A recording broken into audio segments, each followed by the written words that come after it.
తెలంగాణలో జగిత్యాల జిల్లాలోని నల్లగొండ గ్రామం కోడిమియల్ మండలం లక్ష్మీ నరసింహ స్వామి టెంపుల్ పూర్వం నల్లగొండ గ్రామానికి చెందిన రామణాచార్య, లక్ష్మణాచార్య అనే ఇద్దరు అన్నదమ్ములు ఎడ్లబండితో ఈ గుట్టకు కట్టెల కోసం వస్తారు. సాయంత్రం అయినా సరే వారు తెచ్చుకున్నటువంటి ఎడ్లబండి కట్టెలతో నిండకపోవడంతో వారు ఆ రాత్రి ఈ గుట్టపైనే నిద్రిస్తారు. వారికి స్వామివారు స్వయంగా కలలో కనిపించి నేను ఈ గుట్టపైనే వెలిశానని చెప్తాడు. ఆ కలలో కనిపించింది నిజమే అనుకుని ఉదయం లేచి ఆ అన్నదమ్ములు ఆ గుట్ట మొత్తం వెతుకుతారు. అయినా సరే ఆ స్వామివారి జాడ ఎక్కడా కనిపించదు. అదే సమయంలో స్వామివారు వారికి మరలా గొర్రెల కాపరి రూపంలో ఆ అన్నదమ్ములకు కనిపించే ఫలానా ప్లేస్ లో స్వామివారి విగ్రహం ఉందని చెప్తాడు.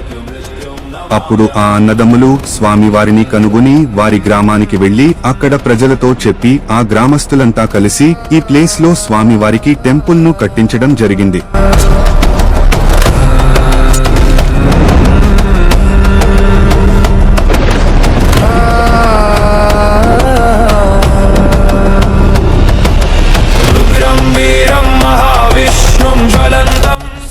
గుట్టపైన స్వయంగా వెలిచినటువంటి స్వామివారు ముసలి భక్తులకు గుట్టపైకి రాలేరు కాబట్టి స్వామివారు స్వయంగా ఇక్కడ గుట్ట కింద ఒక కోనేరు స్వామి వారితో పాటుగా వెలిసిందని ఇక్కడి భక్తులు నమ్ముతారు.